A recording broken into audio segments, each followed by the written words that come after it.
They want you to put this inside of your body. We have by far the safest food supply in the entire world. Your primary assumption should be that it contains pathogens such as Salmonella and Campylobacter.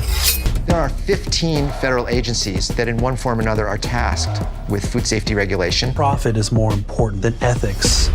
Right now, the government is not doing enough to protect consumers. It's laughable. We don't have the safest food system in the world. Hey everybody, welcome back to the channel. Today, we are gonna talk about something very near and dear to my heart. Cheese.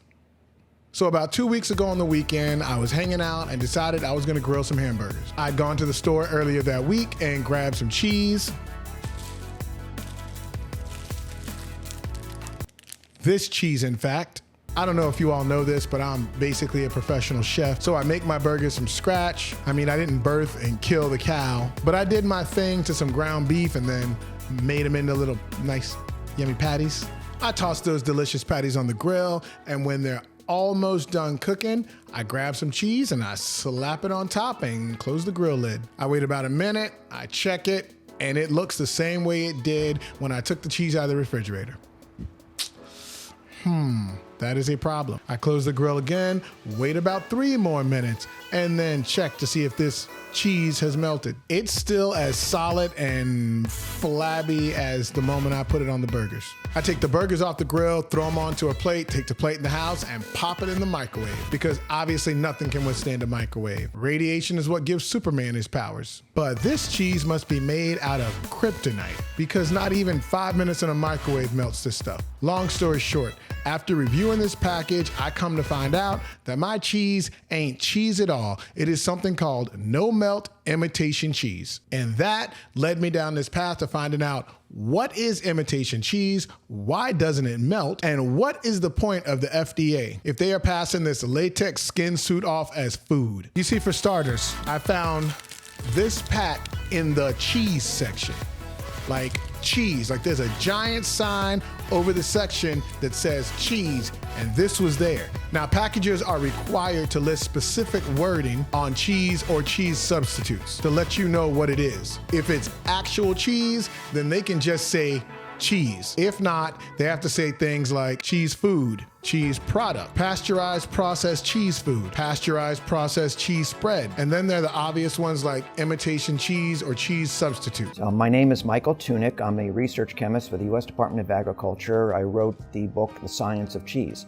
But the problem here is they sell all of these in a section that says cheese, and that is beyond misleading. Ever since then, cheese companies have been doing that kind of thing. It is legal. Food and Drug Administration has some rules regarding what it can be labeled as, such as pasteurized processed cheese spread and pasteurized processed cheese food. They have to follow certain moisture and fat limitations, and sometimes they have to be able to melt at a certain temperature. If it falls outside of those regulations, then the manufacturers can call it some other things. If you label something in very fine print as a cheese product, but sell it under a sign that says cheese in big bold letters, then I think it's a fair assumption that it would be cheese. I went to my local grocery store the other day. Actually, I went to 2 of them to see if I could find something that says cheese in the cheese section. And this is what I found.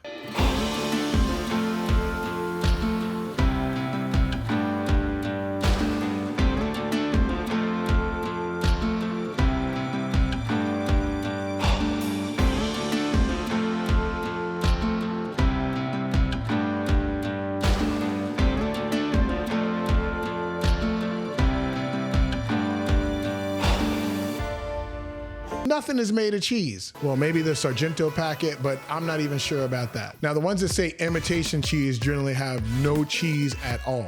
But even the ones that say cheese product or cheese food only have to be 51% cheese. That other 49% is comprised of things like brown seaweed extract, sodium benzoate, potassium sorbate, calcium chloride, and a lot of these ingredients have been linked to causing cancer. How on earth are you supposed to get real cheese from this? Mind you, I'm sure this problem exists for every food food out there. This is just how confusing purchase on one product can be. Like, how is it possible for you to go grocery shopping when you literally have to research every single product you buy to make sure it is the product that you're trying to buy? Wouldn't it be great if there was an agency whose entire job was to make sure there was actual food in our food? I mean, did you know it was acceptable for them to use sawdust and shredded cheese to keep it from sticking together? I'm never buying shredded cheese again. So what is no-melt imitation cheese anyway? It's a cheese-like product made from ingredients, get this, that mimic the flavor, texture, and appearance of cheese. It generally contains little to no cheese at all. And they say the reason it doesn't melt is because it's better for grilling, making a